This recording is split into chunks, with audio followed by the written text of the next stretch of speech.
प्रिय विद्यार्थियों नमस्कार। आज के इस वीडियो में हम बात करने वाले हैं वाक्य की। देखिए, ग्रामर से संबंधित सभी टॉपिक आपको करवा दिए हैं।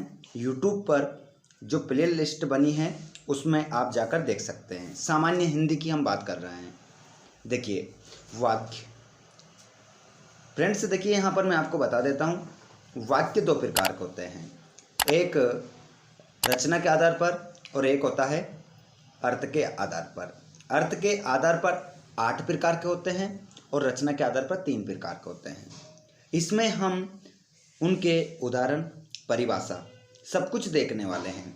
देखिए सबसे पहले मैं आपको स्पष्ट यहाँ पर करा देता हूँ, हमारे जो वाक्य होते हैं सभी क्लास के लिए ये महत्वपूर्ण है। जैसे हम बोर्ड एग्जाम्स की बात करें तो class 9th 10th 11th 12th तो सभी कक्षाओं के लिए महत्वपूर्ण है। उसके बाद यदि हम बात करें कंपटीशन एग्जाम्स की तो उसमें भी वाक्य से क्वेश्चन आता ही आता है।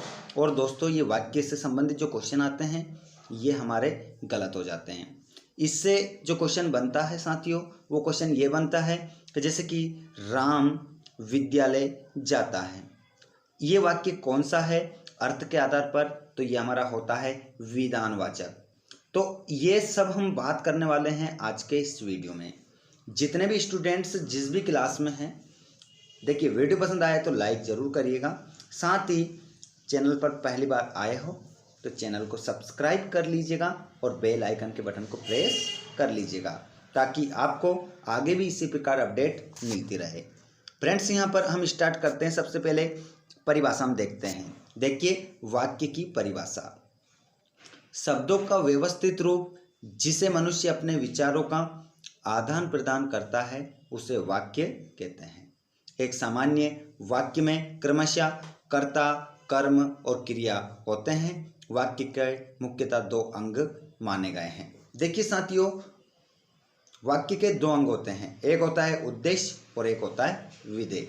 ये भी स्पष्ट करेंगे आपको कि उद्देश्य कौन कहलाता है और विधेय कौन कहलाता है। बिल्कुल विस्तृत रूप से आपको ये वीडियो प्राप्त होने वाला है, तो कहीं मत जाइएगा। आज वाक्य से संबंधित एक भी क्वेश्चन आपका गलत नहीं होगा, पूरा का पूरा यहाँ पर आपको स्पष्ट हो जाएगा। देखिए अब उद्देश्य और विधेय क्या होता है। 2 या 2 से अधिक पदों के सार्थक समूह को जिसका पूरा अर्थ निकलता है वाक्य कहते हैं। उदाहरण के लिए सत्य की विजय होती है, ये आपका एक वाक्य है। एक वाक्य है क्योंकि इसका पूरा अर्थ निकलता है, किंतु सत्य विजय होती है वाक्य नहीं है। ये वाक्य नहीं है क्योंकि इसका अर्थ नहीं निकलता है। देखिए एक वाक्य लिखा है कि सत्य की विजय होती है जिसका पूरा अर्थ निकल रहा है, और एक और वाक्य हमने लिखा है सत्य विजय होती है, तो ये कोई वाक्य नहीं है। चलिए फ्रेंड्स आगे हम देखते हैं। यहाँ पर शब्दों के ऐसे समूह को जिसका अर्थ तो निकलता है किंतु पूरा अर्थ नहीं निकलता वाक्यांश कहते हैं। उदाहरण के लिए दरवाजे पर, कोने में, वृक्ष के नीचे, जिसका पूरा अर्थ नहीं निकलता है उसे हम क्या कहते हैं, वाक्यांश कहते हैं। लेकिन बिल्कुल सही होना चाहिए, अर्थ क्या होना चाहिए, बिल्कुल सही होना चाहिए। देखिए यहाँ पर हम बात करेंगे, इन वाक्यों का अर्थ तो निकलता है किंतु पूरा अर्थ नहीं निकलता, इसलिए ये वाक्यांश है। देखिए अब हम बात करने वाले हैं कर्ता और क्रिया के आधार पर वाक्य के भेद। देखिए यहाँ पर देखिएगा उद्देश्य और विधेय। अब यहाँ पर मैं आपको बता देता हूँ, स्पष्ट कर देते हैं यहाँ पर कि उद्देश्य और विधेय क्या होता है। सबसे पहले कर्ता और क्रिया के आधार पर वाक्य के 2 भेद हैं, एक होता है उद्देश्य, दूसरा होता है विधेय। जिसके बारे में बात की जाए वो उद्देश्य होता है, जो बात की जाए उसे विधेय कहते हैं। मोहन प्रयाग में रहता है, तो यहाँ पर जो मोहन है ये उद्देश्य है और जो विधेय है वो क्या है, प्रयाग में रहता है।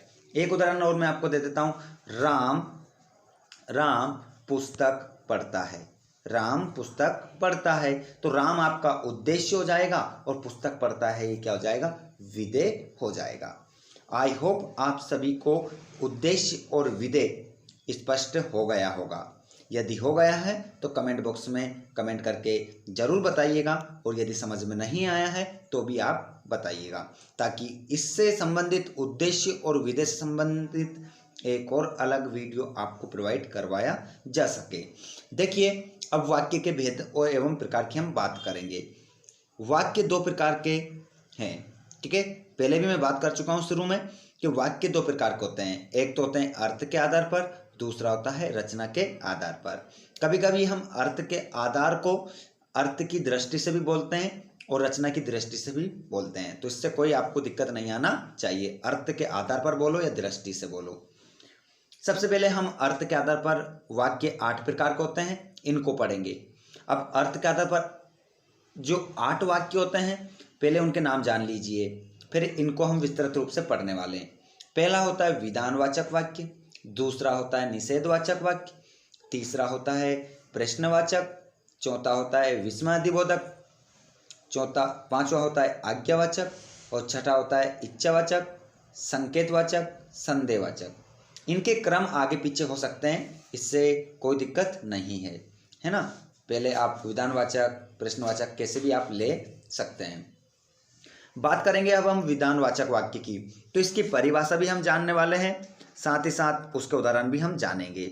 सभी स्टूडेंट्स अपने हाथ में एक कॉपी और पेन ले लीजिए। आप किसी भी क्लास में हैं, जिस क्लास में भी है, उन क्लास के स्टूडेंट्स को आप ये वीडियो शेयर कर सकते हैं, क्योंकि इसमें आपको संपूर्ण वाक्य का वीडियो ये प्राप्त हो रहा है। यहाँ पर आपको अंग भी बताए गए हैं उसके, जैसे कि उद्देश्य और विधेय, साथ ही साथ उसके प्रकार भी बताए जा रहे हैं। 2 प्रकार के होते हैं, अर्थ के आधार पर और रचना के आधार पर। जिसके बाद में आपको रचना के आधार पर भी वाक्य बताए जाएंगे और अर्थ के आधार पर पूरा परिभाषाओं के साथ उदाहरण भी आपको देखने को मिलेंगे। जैसे कि यहाँ पर लिखा है विधानवाचक वाक्य, तो अब क्या होता है विधानवाचक वाक्य, जान लीजिए। वे वाक्य जिससे किसी प्रकार की जानकारी प्राप्त होती है, वे विधानवाचक वाक्य कहलाता है। या जिस वाक्य में किसी कार्य करने का पता चलता है, उसे हम क्या कहते हैं, विधानवाचक वाक्य कहते हैं। दूसरी परिभाषा है ये। उदाहरण देखो, भारत एक देश है, एक वाक्य है हमारा। राम के पिता का नाम दशरथ है, यही हमारा एक वाक्य है।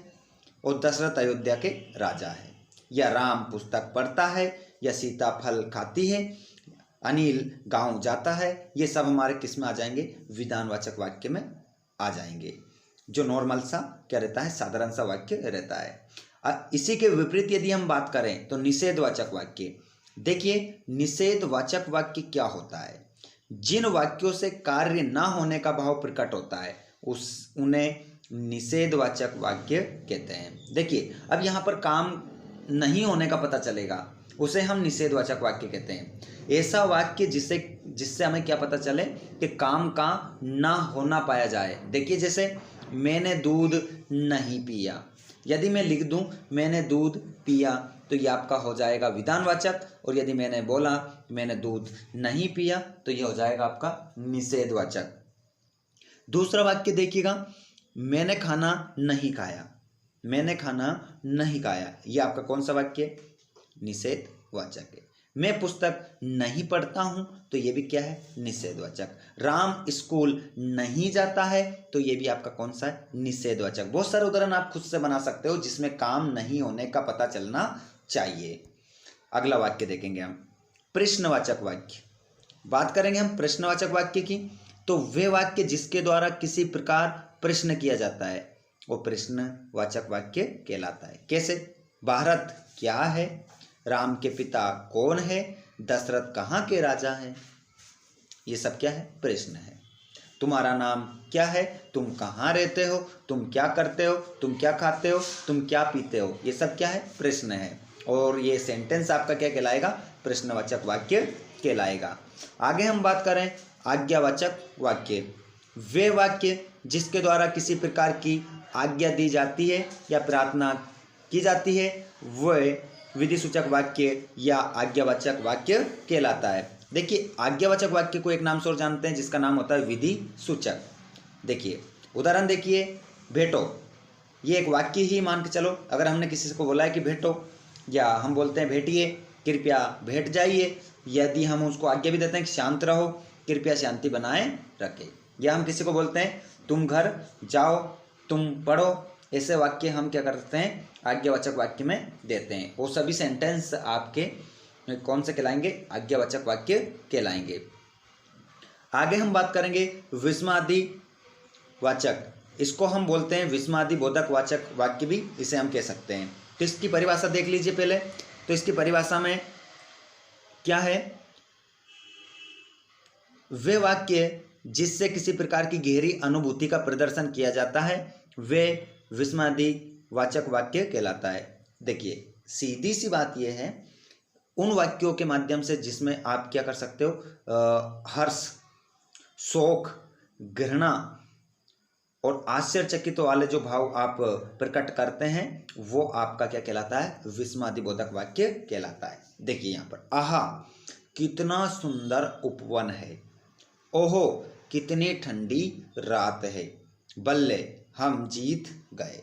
और यदि हम बोलते हैं जैसे कि ऐसा बोल सकते हैं, आहो कितना सुंदर दृश्य है, अरे राम इंदौर में रहता है। तो इस प्रकार से अरे राम इंदौर में रहता है, तो ये भी आपका विस्मयादि बोधक वाक्य होगा। उसके बाद हम करेंगे बात तो इच्छावाचक वाक्य की। तो इसकी परिभाषा में क्या लिखेंगे? जिन वाक्यों में किसी इच्छा, आकांक्षा, आशीर्वाद का बोध हो उसे इच्छावाचक वाक्य कहते हैं। जैसे भगवान तुम्हें दीर्घायु करे या नव वर्ष मंगलमय हो, भगवान तुम्हारा भला करे, ठीक है, तुम्हारी यात्रा मंगलमय हो। ये सब वाक्य आपके क्या होंगे? इच्छावाचक वाक्य होंगे, जिसमें हम क्या करते हैं? इच्छा को क्या करते हैं? हम प्रकट करते हैं। तुम्हारा जन्मदिन शुभ हो, ये सब कैसे वाक्य हैं? इच्छावाचक वाक्य हैं, जिसमें हम क्या करते हैं? हमारे अंदर के जो भाव होते हैं, जो हमारी इच्छा होती है, उसको हम क्या करते हैं? प्रकट करते हैं। अगला है संकेतवाचक वाक्य। तो समझिएगा संकेतवाचक वाक्य, जिन वाक्यों में किसी संकेत का बोध होता है उन्हें हम संकेतवाचक वाक्य कहते हैं। जैसे राम का मकान उधर है, संकेत करा है, क्या करा है? कि राम का मकान उधर है। सोनू उधर रहता है, ये भी संकेत कर रहा है किधर रहता है? कि उधर रहता है। और उदाहरण मैं यहाँ पर आपको दे रहा हूँ, तो फसल भी अच्छी होती, ये है, ठीक है, वो नहीं। यदि वर्षा होती तो फसल भी अच्छी होती, ये आपका सेंटेंस होगा। यदि हम दूसरे की बात करें, सूरज निकलता तो कपड़े सूख जाते, यदि मैं पढ़ता तो पास हो जाता। ये सब सेंटेंस आपके किसके होंगे? संकेतवाचक वाक्य के होंगे। आगे हम बात करेंगे संदेहवाचक। जिन वाक्यों में संदेह का बोध होता है उन्हें संदेहवाचक वाक्य कहते हैं। देखिए, क्या वे यहाँ आ गया, क्या उसने काम कर लिया। देखिए, तो इसमें थोड़ा सा क्या है, क्वेश्चन भी है, तो आपको ये समझ में नहीं आएगा, मैं आपको अलग से इसका उदाहरण देता हूँ, ठीक है। शायद पिताजी घर पर होंगे, शायद आज वर्षा होगी, ठीक है। तो जहां पर संदेह बना रहा है, देखिए वर्षा हो भी सकती है और वर्षा नहीं भी हो सकती है, तो इसे हम क्या कहेंगे? इन वाक्यों को आप ध्यान में नहीं देना, इसमें आप उलझ जाओगे। देखिए यहाँ पर क्या लिख सकते हैं आप? शायद पिताजी घर पर होंगे, शायद पिताजी घर पर होंगे, इस प्रकार का वाक्य इसमें आप लिख सकते हो। आगे देखिएगा, अब हम बात करने वाले हैं रचना के आधार पर वाक्य के भेद। देखिए, तो यहाँ पर रचना के आधार पर वाक्य के 3 भेद होते हैं। हम बात करेंगे क्रमशः। पहला देखेंगे हम सरल वाक्य, जिसे हम एक नाम और देते हैं साधारण वाक्य। साधारण वाक्य क्या होता है? जिन वाक्यों में एक ही विधेय होता है उन्हें सरल वाक्य या साधारण वाक्य कहते हैं। इन वाक्यों में एक ही क्रिया होती है। अब आप विधेय समझ गए हैं, विधेय क्या होता है? जैसे मुकेश पढ़ता है, तो मुकेश तो उद्देश्य है, पढ़ता है ये क्या है? इसकी क्या है? विधेय है। तो जिसमें क्रिया है कोई, हम क्या कहते हैं? क्रिया, और उसकी सहायक क्रिया और जो भी होती है, और भी जो भी कुछ शब्द आते हैं कर्म वगैरह, वो सब आपका विधेय में आ जाता है। राकेश ने भोजन किया, तो राकेश तो आपका क्या हो गया? उद्देश्य, और ने भोजन किया ये आपका क्या हो गया? विधेय हो गया। तो ऐसे वाक्य आपके सरल में आते हैं। उसके बाद यदि हम बात करें संयुक्त वाक्य, तो 2 या 2 से अधिक साधारण वाक्य जब सामानाधिकरण, समुच्चय बोधक जैसे पर, किंतु, और या आदि से जुड़े होते हैं, वो संयुक्त वाक्य कहलाते हैं। अरे ऐसे सेंटेंस जो पर, किंतु, और, या, आदि, व, तथा इनसे जुड़े होते हैं वो आपके संयुक्त वाक्य कहलाते हैं। देखिए संयुक्त वाक्य कहलाता है, जैसे ये आपको ध्यान नहीं देना इन पर, अगर देना भी है तो कोई दिक्कत नहीं उससे। जैसे कि गीता गई और सीता आई, ये आपका कौन सा वाक्य? संयुक्त वाक्य। और देखिए उदाहरण इसमें, वो मेहनत तो बहुत करता है पर फल नहीं मिलता, ये कौन सा है? आपका संयुक्त वाक्य है। उसके बाद देखिएगा, या तो उसे मैं अखाड़े में पछाड़ूंगा या अखाड़े में उतरना ही छोड़ दूंगा, ये सब आपके क्या हैं? संयुक्त वाक्य है। आज मुझे बहुत काम है इसलिए मैं तुम्हारे पास नहीं आ सकूंगा। अब हमारा तीसरा वाक्य है मिश्रित वाक्य या मिश्र वाक्य। इसकी परिभाषा जान लीजिए, ये हमारा लास्ट वाक्य है। इससे पहले जितने भी स्टूडेंट ऐसे हैं जो चैनल पर पहली बार आए हैं तो चैनल को सब्सक्राइब जरूर करिएगा। हिंदी व्याकरण से संबंधित तमाम प्रकार की अपडेट आपको इस चैनल पर मिलती रहेगी। आप चाहे जिस भी एग्जाम की तैयारी कर रहे हैं कमेंट करके जरूर बताइएगा, जिस भी टॉपिक पर आपको वीडियो चाहिए। साथ ही अभी तक वीडियो को लाइक नहीं करा है तो वीडियो को लाइक जरूर करिएगा, साथ ही अपने फ्रेंड्स को शेयर कर दीजिएगा। देखिए मिश्रित वाक्य किसे कहते हैं? जिन वाक्यों में एक मुख्य प्रधान वाक्य हो और अन्य उपवाक्य हो उन्हें मिश्रित वाक्य कहते हैं। इनमें एक मुख्य उद्देश्य और मुख्य विधेय के अलावा एक से अधिक समापिका क्रियाएं होती है। देखिए, जो ही उसने दवा पी वे सो गया, यदि परिश्रम करोगे तो उत्तीर्ण हो जाओगे, मैं जानता हूं कि तुम्हारे अक्षर अच्छे नहीं बनते। और साथ ही मैं बता देता हूं, वो पढ़ता तो पास हो जाता, वो आता तो मैं भी उसके साथ जाता। ये सब देखिए, पी, तो, की, इन शब्दों से जिसका, जिससे, जिसने, जिसकी, ये से जहाँ पर शब्द आते हैं वो आपके मिश्रित वाक्य कहलाते हैं। तो दोस्तों ये आज का हमारा बोर्ड एग्जाम के लिए और कंपटीशन एग्जाम्स के लिए ये बहुत ही महत्वपूर्ण टॉपिक था जिसको हमने कंप्लीट कर लिया है। वीडियो पसंद आया हो तो एक कमेंट करके जरूर बताइएगा, साथ ही अपने दोस्तों को शेयर करना बिल्कुल ना भूलें। चैनल पर पहली बार आया तो सब्सक्राइब करके रख लीजिएगा, आगे भी आपको अपडेट मिलती रहेगी। जय हिंद, जय भारत।